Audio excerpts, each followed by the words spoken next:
Você já imaginou viver em uma época em que reis se levantavam e caíam, impérios surgiam e desapareciam e profetas se erguiam para anunciar mensagens de esperança e advertência? A história da Bíblia é cheia de momentos intensos e transformadores, onde a fé, a traição, o amor e o poder se entrelaçam. Hoje vamos mergulhar em uma jornada épica que começa na criação do mundo e segue até o nascimento de Jesus Cristo, passando por eventos marcantes como a destruição de Jerusalém, o exílio babilônico e as profecias de redenção. E se eu te dissesse que todos esses eventos não são apenas histórias do passado, mas que cada detalhe esconde sombras e sinais de algo maior? Como esses acontecimentos antigos continuam a falar conosco hoje? Se você já se perguntou sobre o significado profundo das Escrituras e como essas narrativas épicas moldam nossa fé atual, então você está no lugar certo. A criação e a queda da humanidade. No início de tudo, antes mesmo da existência do tempo, Deus era o único e eterno ser. Em um ato grandioso, ele decidiu criar os céus e a terra, dando origem a tudo o que conhecemos. Essa obra, de uma beleza e complexidade incomparáveis, refletia sua soberania e criatividade infinitas. A joia de sua criação foi o homem, formado à sua imagem e semelhança. Esse ser único recebeu o sopro de vida diretamente de Deus, tornando-se um ser consciente, dotado de livre-arbítrio. Nos primeiros dias, a harmonia prevalecia, e o homem desfrutava da comunhão direta com Deus no Éden. Contudo, mesmo nesse paraíso, a humanidade enfrentou seu maior desafio. Adão e Eva, os primeiros seres humanos, cederam à sedução da serpente, que lhes ofereceu o fruto proibido com promessas enganosas. Esse ato de desobediência foi o ponto de inflexão que trouxe o pecado ao mundo, mudando para sempre a relação entre Deus e a humanidade. Ao comerem o fruto, Adão e Eva sentiram as consequências amargas do afastamento de Deus. Suas ações não apenas causaram sua própria queda, mas também passaram o legado do pecado a toda a descendência humana. A pureza original foi substituída pelo conhecimento do bem e do mal, e o Éden foi perdido, guardado por querubins. Este evento crucial, registrado nas Escrituras, revela a vulnerabilidade humana. A história da criação e queda ecoa por toda a Bíblia, mostrando a necessidade de redenção e apontando para a promessa de um Redentor que restauraria a conexão rompida entre Deus e a humanidade. O período pré-diluviano. Após a queda, a história da humanidade revela a complexidade de sua natureza e o constante esforço de Deus para trazer restauração. A descendência de Adão cresceu e se multiplicou, e entre seus filhos, Caim e Abel protagonizaram uma tragédia que evidenciou o impacto devastador do pecado. Motivado por ciúmes e inveja, Caim cometeu o primeiro homicídio, tirando a vida de seu próprio irmão. Esse ato de violência marcou um ponto decisivo na jornada humana, mostrando como o pecado podia corroer e destruir os fundamentos da sociedade. Conforme a humanidade se expandia, o mal se espalhou pela terra. A corrupção, a injustiça e a violência tornaram-se prevalentes, e a criação se distanciou cada vez mais do propósito original de Deus. Diante dessa crescente maldade, Deus decidiu agir de forma drástica: o dilúvio. Noé, um homem justo e íntegro em meio à corrupção, encontrou graça aos olhos de Deus. Instruído a construir uma arca, Noé teve a missão de salvar sua família e todas as espécies de animais da destruição que viria. A arca se tornou um símbolo de refúgio e sobrevivência. As águas do dilúvio inundaram o mundo, destruindo toda forma de vida que se havia corrompido. A arca, guiada por Deus, navegou sobre as águas turbulentas, protegendo a esperança de um novo começo. Após um longo período, as águas recuaram, e a arca pousou nas montanhas de Ararat. Noé e sua família, ao saírem da arca, testemunharam o arco-íris, um sinal da promessa de Deus de nunca mais destruir a terra com um dilúvio. Essa narrativa pré-diluviana, marcada pela decadência, julgamento e a preservação de um remanescente fiel, é um eterno lembrete da justiça e misericórdia de Deus, apontando para a contínua necessidade de redenção e renovação. Período pós-dilúvio. Após o dilúvio, a humanidade, agora representada pela descendência de Noé, enfrentou a tarefa de repovoar a terra. Os filhos de Noé, Sem, Cam e Jafé, se tornaram os antepassados de diversas nações que se espalharam pelo mundo, contribuindo para a rica diversidade da criação. Sem é amplamente reconhecido como o progenitor dos povos semitas, incluindo hebreus, arameus e árabes. Através da linhagem de Sem, surgiu Abraão, que se tornaria uma figura central na narrativa bíblica, conhecido como o pai de muitas nações e patriarca dos hebreus. Jafé, por outro lado, é tradicionalmente associado aos povos indo-europeus, como gregos, romanos e citas, que se espalharam por vastas áreas da Europa e Ásia. A dispersão dos descendentes de Jafé ajudou a moldar a diversidade étnica e cultural das civilizações antigas.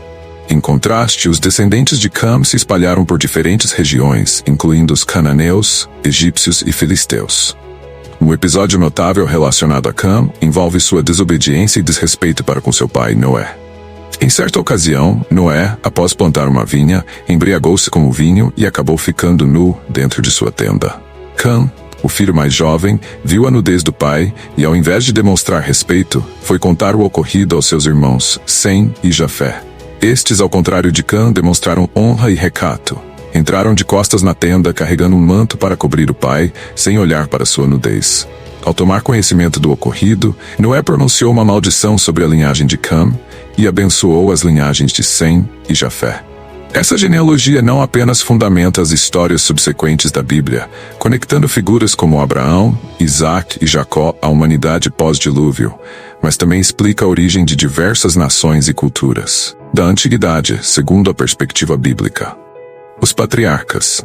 A saga dos patriarcas, repleta de relações familiares complexas e eventos guiados pela providência divina, desempenhou um papel crucial na história do povo de Deus, moldando o curso da nação de Israel.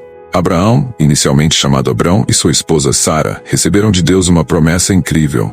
Seriam pais de uma grande nação, mesmo em idade avançada. Sara, no entanto, diante da sua dificuldade para conceber, decidiu tomar uma atitude precipitada, sugerindo que Abraão tivesse um filho com sua serva Agar. Dessa união nasceu Ismael, o primeiro filho de Abraão, mas não o herdeiro da promessa divina. Ismael, entretanto, teve um papel significativo na história, tornando-se o antepassado dos ismaelitas, um povo que se estabeleceu principalmente na região desértica da Península Arábica. Deus abençoou Ismael, e ele se destacou como um arqueiro habilidoso, demonstrando a amplitude das bênçãos de Deus mesmo fora da linhagem principal da promessa. Mais tarde, Sara concebeu e deu à luz Isaque, cujo nome significa riso, um símbolo da alegria e da fé cumprida. Isaque foi o filho da promessa, representando a continuidade do pacto de Deus com Abraão. Ao crescer, Isaque casou-se com Rebeca, e juntos enfrentaram desafios que testaram sua fé. O casal teve gêmeos, Esaú e Jacó, que desde o ventre mostravam diferenças profundas e uma rivalidade que marcaria suas vidas. A bênção, originalmente destinada ao primogênito Esaú, foi tomada por Jacó através de um engano, o que deu início a uma complexa e tumultuada relação familiar. Fugindo da ira de Esaú, Jacó teve um encontro transformador com Deus, que mudou seu nome para Israel, significando aquele que luta com Deus. Jacó tornou-se o patriarca das 12 tribos de Israel, gerando 12 filhos, entre os quais se destaca José. A trajetória de José, marcada por altos e baixos, desempenhou um papel vital na preservação da família de Jacó e na continuidade das promessas divinas, demonstrando que, mesmo em meio aos desafios, a fidelidade de Deus permanece inabalável. A mudança para o Egito. Após um longo período de separação, Jacó e Esaú finalmente se reencontraram e, contra todas as expectativas, se reconciliaram, curando as feridas de um passado marcado pela rivalidade. Essa reconciliação foi um marco na trajetória dos patriarcas, mas o próximo grande passo da família de Jacó seria ainda mais decisivo.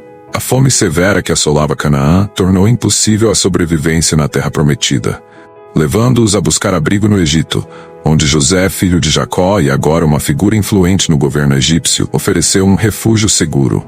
José, aproveitando sua posição de poder, convidou sua família para se estabelecer na fértil região de Gósen, onde encontrariam alimento e proteção.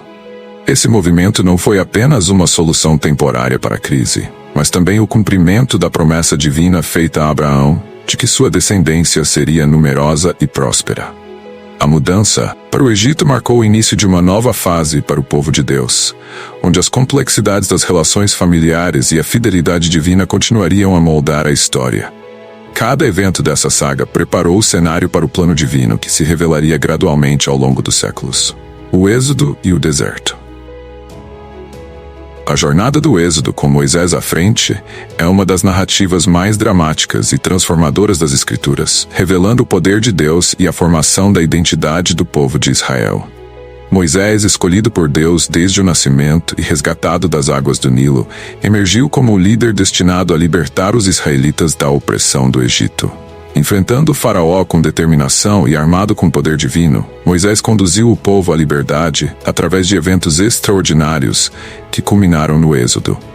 O ponto culminante dessa jornada foi a travessia do Mar Vermelho, um milagre onde as águas se dividiram para abrir um caminho seguro para o povo de Deus, enquanto fechavam sobre os exércitos egípcios que os perseguiam. Esse evento não apenas libertou os israelitas da escravidão, mas também fortaleceu a liderança de Moisés como o profeta escolhido por Deus para guiar a nação. No entanto, a libertação do Egito foi apenas o começo de uma longa peregrinação pelo deserto. Durante 40 anos, os israelitas enfrentaram desafios constantes no deserto, desde a escassez de água e comida até as dificuldades de manter a fé. Cada dificuldade se tornou uma oportunidade para Deus revelar seu poder e ensinar lições de obediência e confiança. A travessia do deserto serviu como um período de purificação, onde Deus moldou um povo resiliente, comprometido com sua aliança. Sob a liderança de Moisés, que seguiu fielmente a orientação divina, o povo se aproximou da terra prometida, apesar dos constantes desafios. No entanto, nem todos os israelitas, incluindo Moisés, alcançaram a terra prometida. Em um momento de frustração e desobediência, Moisés feriu a rocha para extrair água, contrariando as instruções específicas de Deus. Por causa desse ato, Moisés foi impedido de entrar na terra prometida, encerrando sua jornada no Monte Nebo, onde pôde ver, mas não pisar, a terra que tanto desejou alcançar. Moisés faleceu aos 120 anos, deixando um legado inestimável como líder e legislador, pavimentando o caminho para Josué, que continuaria a missão de conduzir o povo na conquista da Terra Prometida. A conquista da Terra Prometida. A conquista da Terra Prometida, liderada por Josué após a morte de Moisés, é uma saga emocionante que ilustra a coragem e a fé inabalável de Josué, bem como os desafios enfrentados pelo povo de Israel ao buscar seu lugar na terra que Deus lhes prometera. Escolhido por Deus para suceder Moisés, Josué demonstrou comprometimento e fidelidade inquestionáveis ao liderar os israelitas através do Jordão e nas batalhas para tomar posse da terra. Sua liderança marcou um capítulo essencial na história de Israel, destacando o cumprimento das promessas divinas. Antes de iniciarem a conquista, Josué enviou 12 espias para explorar a terra de Canaã, a fim de avaliar o terreno e suas fortificações. Apesar de confirmarem a fertilidade da terra, a maioria dos espias retornou temendo os habitantes e suas cidades fortificadas, incitando o medo entre o povo. Somente Josué e Caleb mantiveram a confiança na capacidade de Deus de entregar a terra em suas mãos, enquanto o restante alimentou a dúvida e a incredulidade no coração dos israelitas.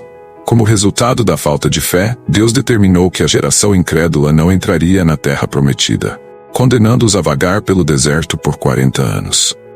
Finalmente, sob a liderança de Josué, a campanha de conquista começou de forma estratégica, com batalhas que demonstravam a intervenção direta de Deus. A queda de Jericó, cujas muralhas caíram após uma série de marchas silenciosas e toques de trombetas, foi um dos exemplos mais notáveis do poder divino guiando o povo.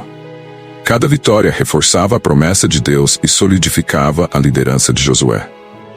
A conquista gradual da terra de Canaã não apenas cumpria as promessas feitas a Abraão, Isaque e Jacó, mas também estabelecia Israel como o povo escolhido de Deus, com um território próprio que servia como um símbolo da fidelidade divina e da importância da obediência.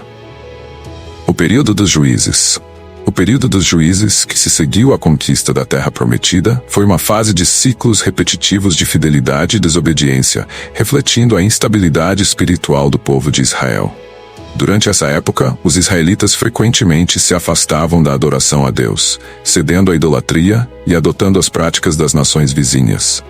Em resposta à sua desobediência, Deus permitia que os israelitas fossem oprimidos por povos vizinhos, o que levava o povo a clamar por socorro e arrependimento. Em resposta ao arrependimento do povo, Deus levantava juízes, líderes escolhidos e inspirados pelo Espírito Santo, para libertar os israelitas da opressão e guiá-los de volta ao caminho da obediência. Esses juízes não eram reis, mas líderes temporários que conduziam o povo durante crises específicas, restabelecendo a ordem e a devoção a Deus. Entre esses juízes, destaca-se Gideão, um homem inicialmente relutante, mas que foi capacitado por Deus para liderar Israel contra os midianitas. Em um ato de confiança divina, Gideão reduziu drasticamente seu exército, seguindo a orientação de Deus, para que a vitória fosse claramente reconhecida como um milagre divino e não resultado de força humana. Com o exército reduzido, armados apenas com tochas e cântaros, Gideão e seus homens atacaram os midianitas à noite, criando caos e pânico entre os inimigos, que acabaram derrotados. A vitória de Gideão serviu como um poderoso lembrete do poder de Deus e da necessidade de confiar totalmente em sua orientação. Gideão governou Israel como juiz por 40 anos, durante os quais trouxe paz e renovou a fé do povo em Deus. Outros juízes notáveis. Outro juiz de destaque foi Jefté, um líder corajoso que, apesar de enfrentar rejeições e desafios pessoais, foi escolhido para conduzir Israel em batalhas contra seus inimigos. Ele é lembrado tanto por sua bravura quanto por suas decisões difíceis, que incluem um voto precipitado que marcou tragicamente sua vida familiar. Jefté liderou Israel à vitória sobre os amonitas, demonstrando a força de Deus atuando por meio de líderes improváveis. Já Sansão, um dos juízes mais conhecidos de Israel, é lembrado por sua força sobre-humana e suas intensas batalhas contra os filisteus. Sansão foi milagrosamente concebido por uma mulher estéril e foi consagrado como nazireu desde o nascimento, comprometido a seguir um voto que incluía a abstenção de vinho e a proibição de cortar o cabelo, que era a fonte de sua força. No entanto, seu envolvimento com Dalila, uma mulher filisteia, tornou-se sua ruína. Seduzido e traído, Sansão revelou a Dalila o segredo de sua força, e, enquanto dormia, ela cortou seu cabelo. Sansão foi capturado, cego e preso, tornando-se objeto de escárnio para os filisteus. Em seu momento final, Sansão clamou a Deus por força uma última vez. Preso entre as colunas de um templo filisteu, ele as derrubou, matando a si mesmo e a muitos de seus inimigos, sacrificando sua vida para libertar Israel da opressão filisteia. A história de Sansão é um lembrete poderoso da força redentora de Deus, mesmo em meio às fraquezas humanas. Samuel também emergiu como uma figura central durante o fim do período dos juízes, servindo como um elo entre a era dos juízes e o início da monarquia. Samuel foi um profeta e juiz cujo nascimento foi um milagre em resposta às fervorosas orações de sua mãe, Ana, que prometeu dedicar seu filho a Deus.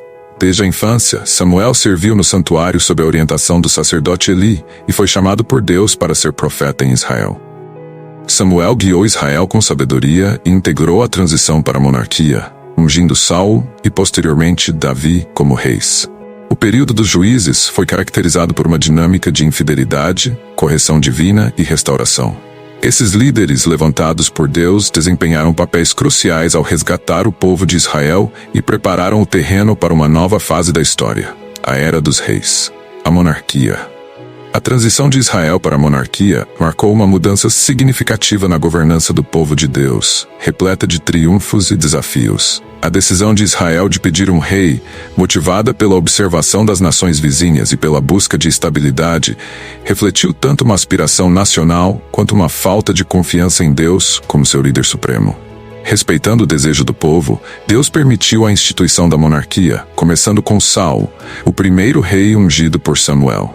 O reinado de Saul teve momentos de grande sucesso, incluindo vitórias sobre inimigos como os amalequitas, mas também foi marcado por desobediências e falhas que levaram à sua rejeição por Deus. A transição para o rei Davi, um jovem pastor ungido por Samuel, trouxe uma nova era para Israel.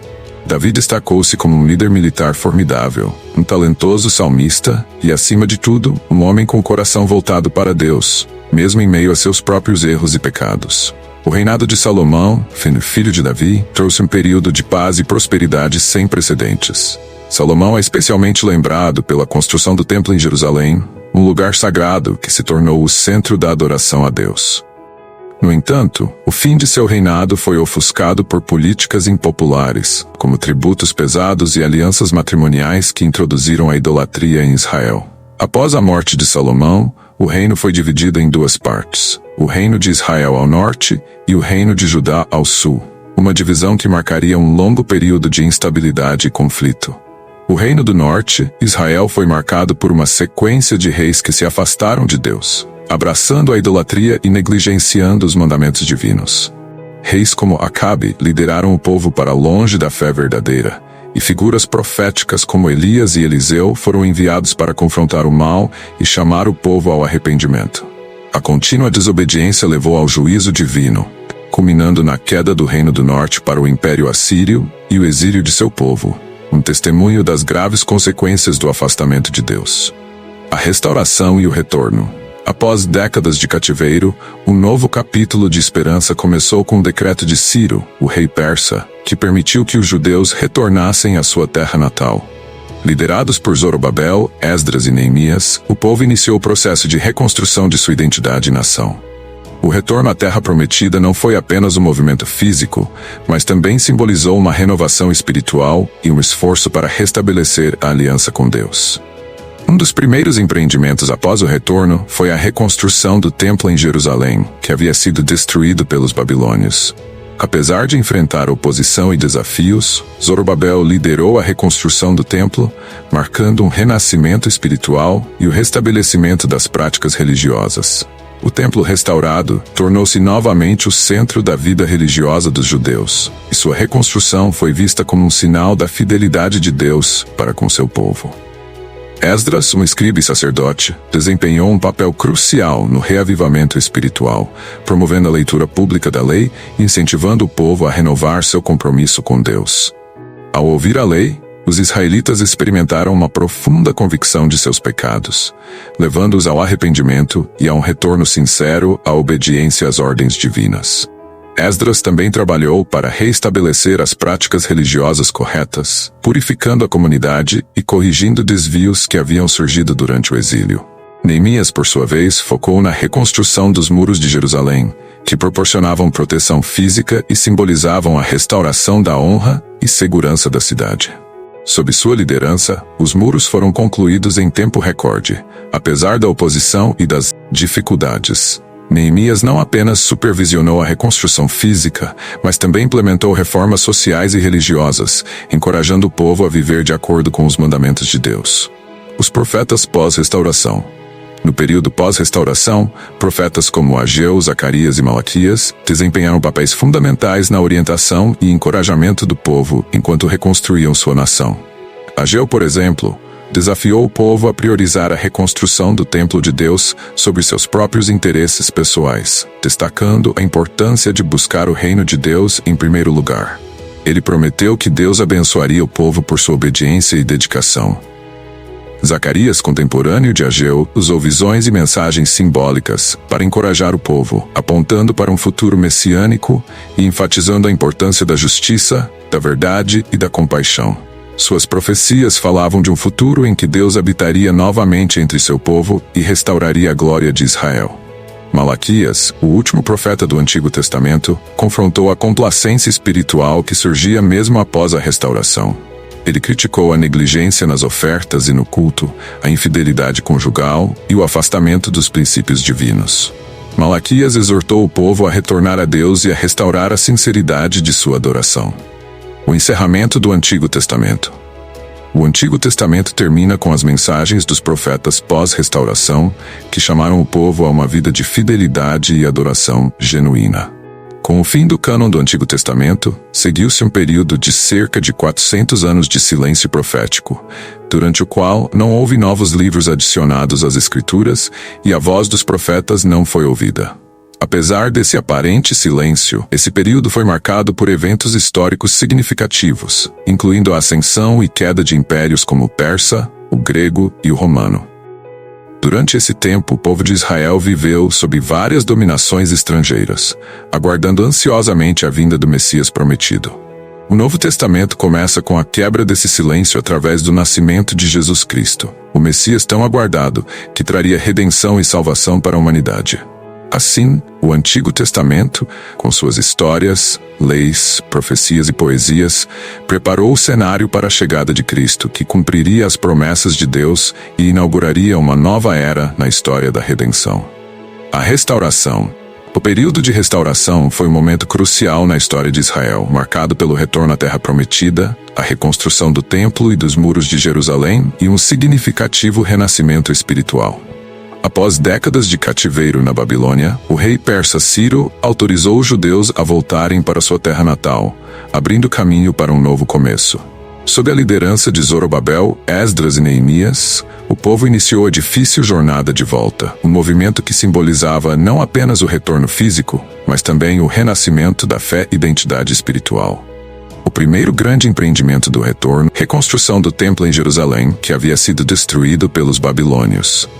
Apesar das oposições e dificuldades enfrentadas, o templo foi erguido sob a liderança de Zorobabel, representando o restabelecimento da adoração e das práticas religiosas que definiam a relação do povo com Deus.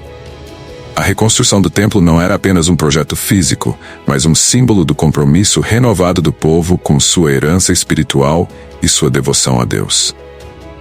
Esdras, um sacerdote e escriba, desempenhou um papel vital na restauração espiritual do povo. Ele dedicou-se ao ensino da lei de Moisés, liderando um movimento para reintroduzir a observância das Escrituras entre o povo. A leitura pública da lei promovida por Esdras foi um evento transformador.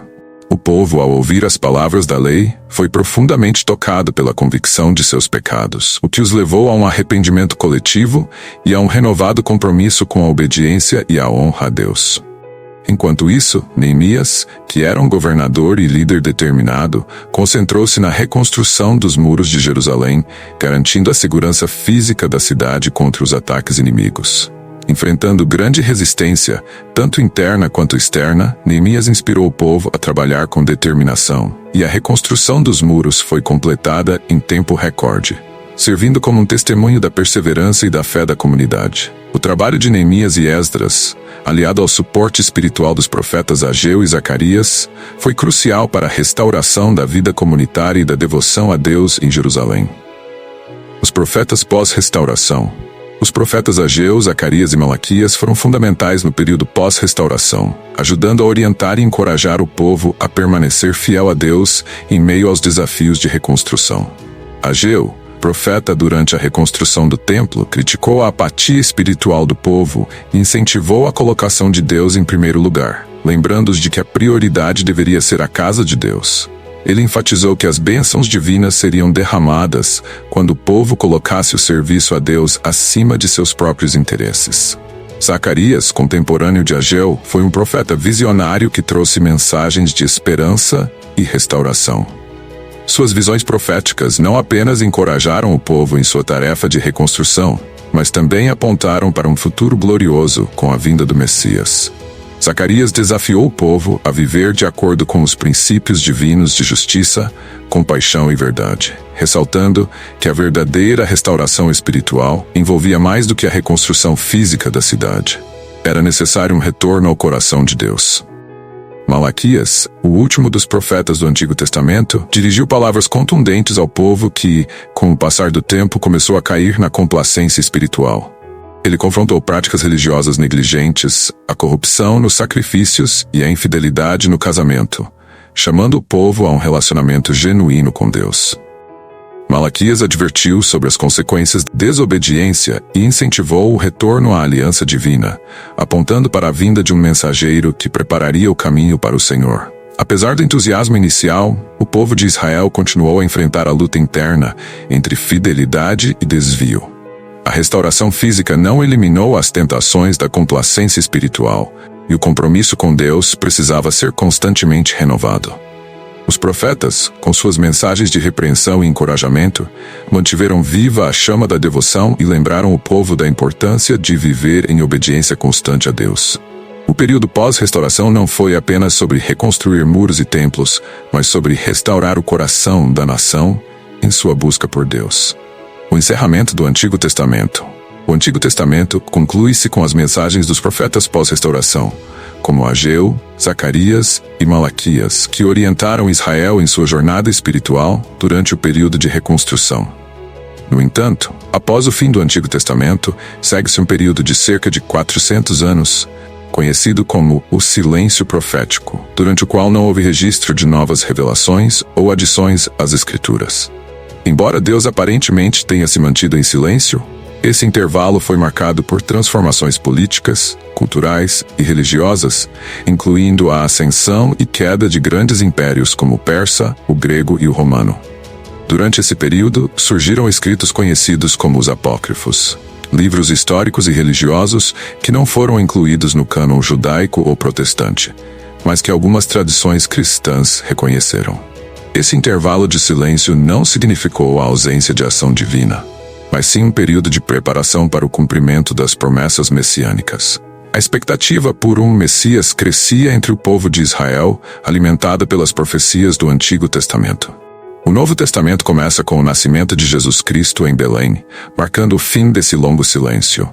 Cristo, o Messias aguardado, veio trazer a plenitude das promessas de Deus, trazendo redenção e salvação para a humanidade. Seu nascimento, vida, morte e ressurreição, narrados nos Evangelhos, continuam a história iniciada no Antigo Testamento, cumprindo as antigas profecias e inaugurando uma nova era. O Antigo Testamento, com suas histórias, leis e profecias, preparou o caminho para a vinda de Jesus, que trouxe a esperança e a redenção tão esperadas. Os 400 anos de silêncio foram quebrados pelo nascimento de Cristo, anunciando uma nova fase na história da salvação. Prepare-se para uma jornada emocionante, à medida que a história assume novos rumos. Não se esqueça de curtir e se inscrever no canal e vamos juntos para o vídeo. O contexto político e cultural. Durante o período interbíblico, o cenário político e cultural foi moldado por profundas mudanças globais, como a queda do Império Medo-Persa e a ascensão de Alexandre o Grande. No século IV, Alexandre conquistou vastos territórios, desde o Egito até a Índia, promovendo uma fusão cultural que ficou conhecida como helenismo. Esse movimento não só difundiu a língua e a filosofia gregas, mas também deixou uma marca profunda nas artes, na religião e na vida cotidiana das regiões sob sua influência. Após a morte de Alexandre, seu vasto império foi dividido entre seus generais. O Egito passou a ser governado pelos Ptolomeus, enquanto a Síria ficou sob o controle dos Seleucidas. A terra de Israel, localizada entre esses dois poderes, tornou-se um campo de disputas constantes, e o povo judeu enfrentou desafios significativos. Inicialmente sob o domínio dos Ptolomeus, os judeus desfrutaram de relativa paz e liberdade religiosa. No entanto, com o advento do domínio seleucida, especialmente sob Antíoco IV Epifânio, as condições mudaram drasticamente. Antíoco IV buscou impor a cultura helênica de forma agressiva, profanando o Templo de Jerusalém e proibindo práticas fundamentais do judaísmo, como a circuncisão e a observância do sábado. Sua opressão levou à revolta dos Macabeus, liderada por Judas Macabeu e seus irmãos. Esse levante foi uma luta pela liberdade religiosa e pela preservação da identidade judaica contra o domínio seleucida. Após batalhas intensas, os Macabeus conseguiram reconquistar Jerusalém, purificar o templo e restaurar a adoração judaica. Este triunfo é celebrado até hoje na festa de Hanukkah, que comemora a rededicação do templo. Essas transformações culturais e políticas foram essenciais para configurar o contexto no qual Jesus Cristo nasceria. A influência helenística criou um ambiente propício para a disseminação do cristianismo nos séculos subsequentes, enquanto o domínio romano garantiu a infraestrutura e a comunicação que facilitariam a expansão da mensagem de Jesus pelo mundo greco-romano. Herodes, o Grande. Durante um período de mudanças significativas, Herodes o Grande governou a Judeia sob o domínio romano e ficou famoso por suas habilidades administrativas e como um grande construtor. Ele expandiu e renovou o Templo de Jerusalém, criando um dos complexos religiosos mais grandiosos da antiguidade.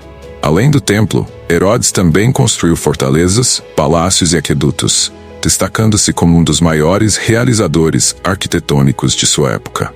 Embora tenha investido em grandes obras, Herodes também buscou manter a estabilidade política da região, estabelecendo boas relações com Roma e implementando políticas para fortalecer a economia local. Contudo, seu governo foi marcado pela paranoia e pela crueldade, resultando em atos violentos, incluindo a execução de vários membros de sua própria família. Herodes era conhecido por sua tendência a eliminar qualquer ameaça percebida, real ou imaginária, para manter seu poder. Um dos episódios mais notórios de sua tirania é o massacre dos inocentes, descrito no Novo Testamento. Temendo a chegada de um novo rei dos judeus, Herodes mandou matar todos os meninos com menos de 2 anos em Belém, após ter sido informado pelos magos sobre o nascimento de Jesus. Alertados em sonho, José, Maria e Jesus fugiram para o Egito, escapando do massacre. Este evento ilustra o clima de medo e opressão durante o reinado de Herodes, um período de grande contraste entre suas realizações grandiosas e sua brutalidade. Jesus e a convergência cultural.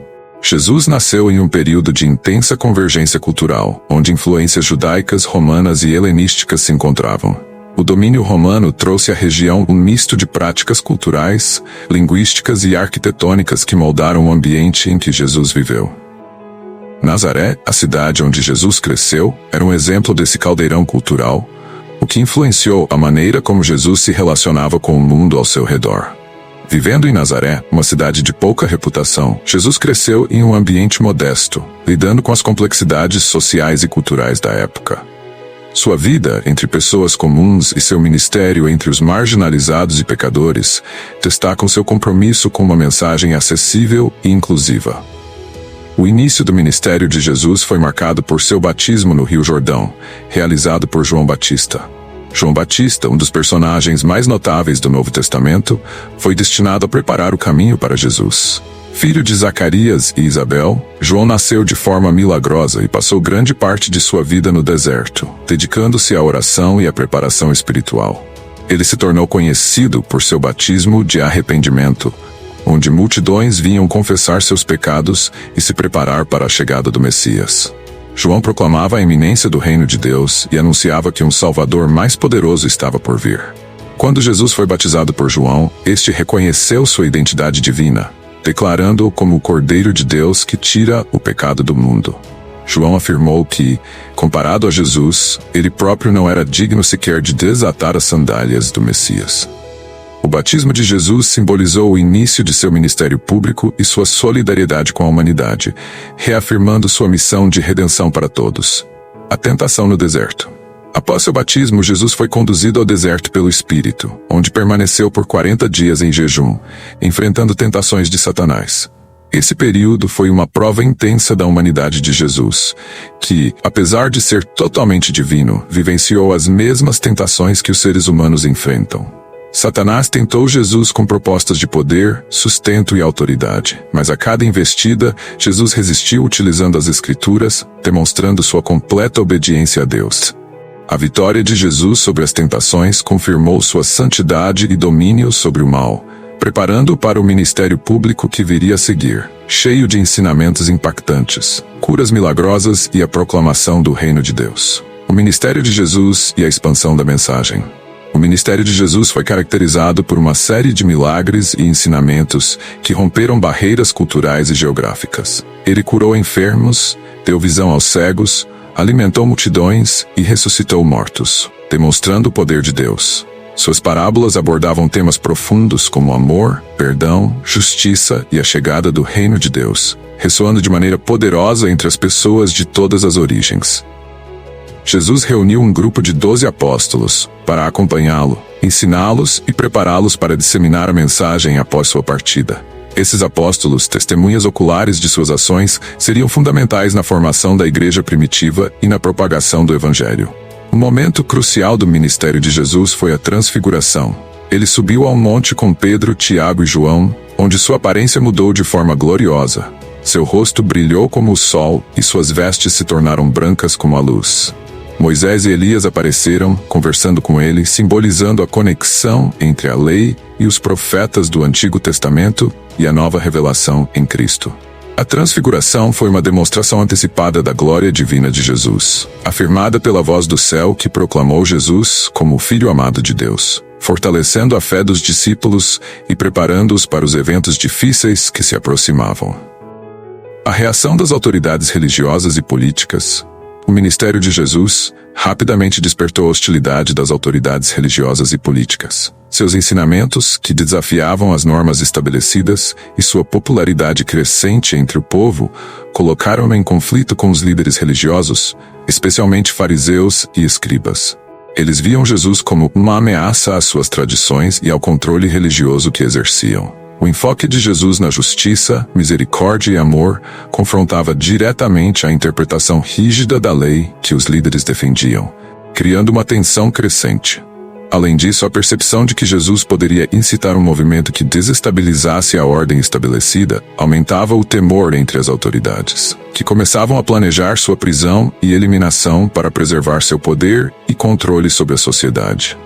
A purificação do templo e a conspiração para a captura de Jesus. O momento decisivo do ministério de Jesus ocorreu quando ele entrou no templo de Jerusalém e, indignado com a corrupção ali presente, expulsou os cambistas e vendedores, afirmando que haviam transformado a casa de oração em um covil de ladrões. Esse ato corajoso e sua crescente popularidade alarmaram ainda mais as autoridades religiosas, que passaram a vê-lo como uma ameaça direta ao seu poder. Decididos a eliminá-lo, começaram a planejar sua captura. Judas Iscariotes, um dos 12 discípulos de Jesus, foi convencido a trair seu mestre em troca de 30 moedas de prata, dando início à conspiração que culminaria na prisão de Jesus. Durante a última ceia com seus discípulos, Jesus revelou que um deles o trairia, e apesar da angústia que essa previsão causou, ele continuou a preparar seus seguidores para o que estava por vir. Mais tarde, no jardim do Getsemane, Judas chegou com guardas do templo e soldados romanos, identificando Jesus com um beijo, um gesto que simbolizava sua traição. Jesus foi, então, preso e levado diante do sumo sacerdote Caifás e do Sinédrio, o conselho religioso judaico. Durante o julgamento, realizado de forma apressada e irregular durante a noite, Jesus foi acusado de blasfêmia e de incitar rebelião contra as autoridades, levando à sua condenação. No entanto, sem autoridade para executar a sentença, os líderes religiosos levaram Jesus ao governador romano, Pôncio Pilatos. Pilatos iniciou o interrogatório perguntando se Jesus era o rei dos judeus. Jesus respondeu que seu reino não era deste mundo, esclarecendo que sua missão era dar testemunho da verdade. Pilatos, percebendo que as acusações contra Jesus eram de natureza religiosa e não representavam uma ameaça real ao governo romano, tentou livrar-se da responsabilidade de condená-lo. Durante a Páscoa, havia o costume de libertar um prisioneiro escolhido pelo povo. E Pilatos viu nisso uma chance de libertar Jesus sem antagonizar os líderes religiosos. Ele apresentou à multidão a escolha entre Jesus e Barrabás, um notório criminoso. Os líderes religiosos, temendo a crescente influência de Jesus, manipularam a multidão para que pedissem a libertação de Barrabás e a condenação de Jesus. Pressionado pela crescente agitação popular e pela insistência dos líderes religiosos, Pilatos lavou as mãos publicamente, simbolizando sua tentativa de se isentar da culpa pela execução de um homem que ele sabia ser inocente. Assim, Pilatos cedeu à pressão e ordenou a crucificação de Jesus. Jesus foi levado ao Calvário, onde, pregado a uma cruz entre dois criminosos, enfrentou uma morte dolorosa e humilhante. Embora a crucificação tenha sido uma das formas mais brutais de punição, na visão cristã ela representou o sacrifício supremo, a redenção da humanidade através da entrega do Filho de Deus, que se ofereceu em amor e obediência ao plano divino. A morte de Jesus na cruz tornou-se o momento central da fé cristã, simbolizando o triunfo do amor divino sobre o pecado e a morte. A ressurreição.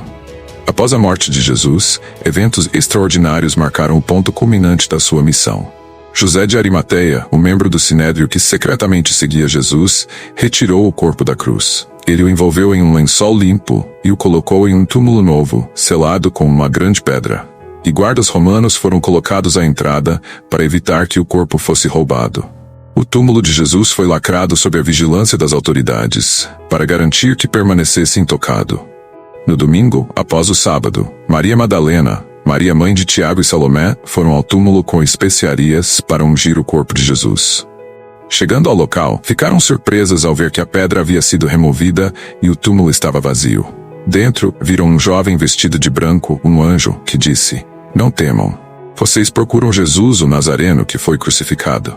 Ele ressuscitou, não está aqui. Vejam o lugar onde o puseram." O anjo orientou as mulheres a avisarem aos discípulos e a Pedro que Jesus ressuscitara e os encontraria na Bité. Então preso e levado diante do sumo sacerdote Caifás e do Sinédrio, o conselho religioso judaico.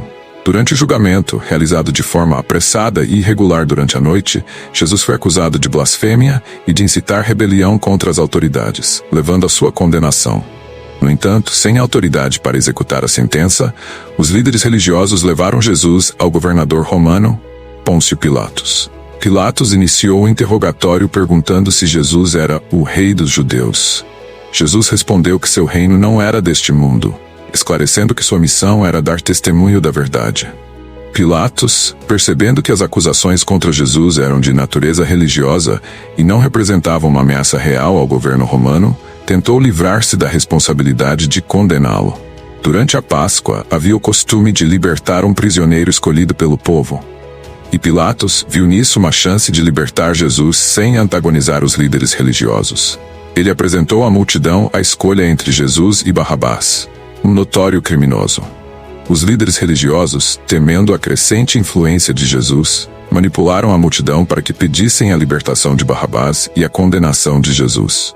Pressionado pela crescente agitação popular e pela insistência dos líderes religiosos, Pilatos lavou as mãos publicamente, simbolizando sua tentativa de se isentar da culpa pela execução de um homem que ele sabia ser inocente. Assim, Pilatos cedeu à pressão e ordenou a crucificação de Jesus. Jesus foi levado ao Calvário, onde, pregado a uma cruz entre dois criminosos, enfrentou uma morte dolorosa e humilhante. Embora a crucificação tenha sido uma das formas mais brutais de punição, na visão cristã, ela representou o sacrifício supremo, a redenção da humanidade através da entrega do Filho de Deus, que se ofereceu em amor e obediência ao plano divino. A morte de Jesus na cruz tornou-se o momento central da fé cristã, simbolizando o triunfo do amor divino sobre o pecado e a morte. A ressurreição. Após a morte de Jesus, eventos extraordinários marcaram o ponto culminante da sua missão. José de Arimateia, um membro do Sinédrio que secretamente seguia Jesus, retirou o corpo da cruz. Ele o envolveu em um lençol limpo e o colocou em um túmulo novo, selado com uma grande pedra. E guardas romanos foram colocados à entrada para evitar que o corpo fosse roubado. O túmulo de Jesus foi lacrado sob a vigilância das autoridades, para garantir que permanecesse intocado.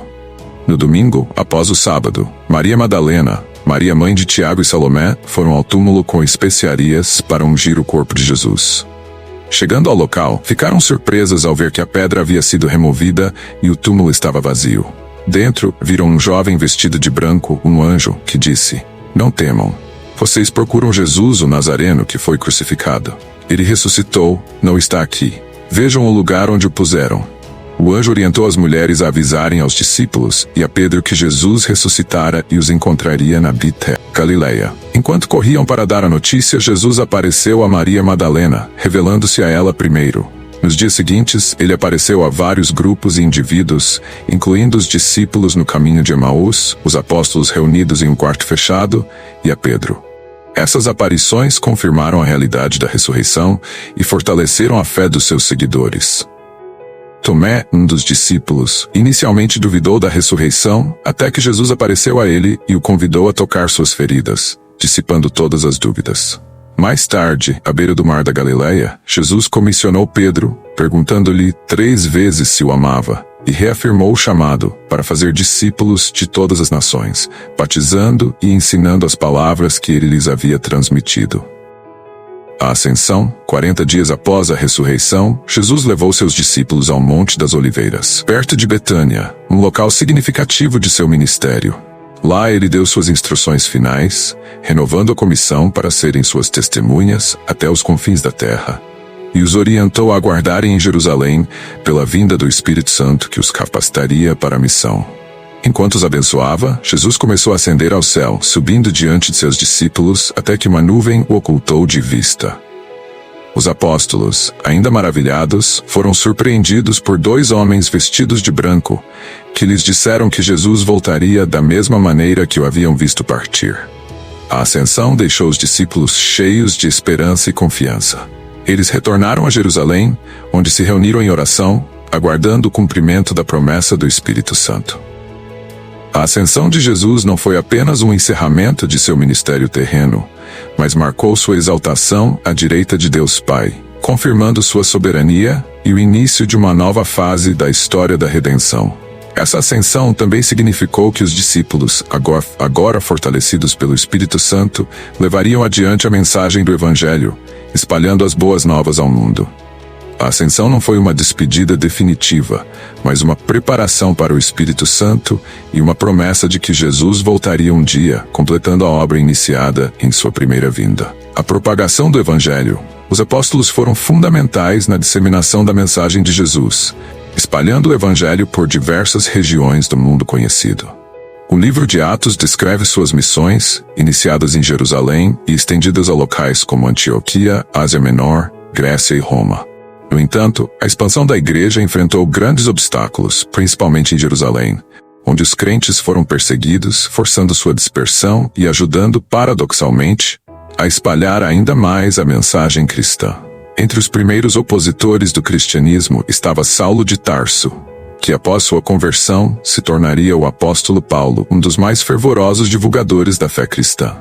As perseguições, destinadas a enfraquecer o movimento, acabaram por promover a expansão da igreja, com os crentes levando o evangelho para novas regiões.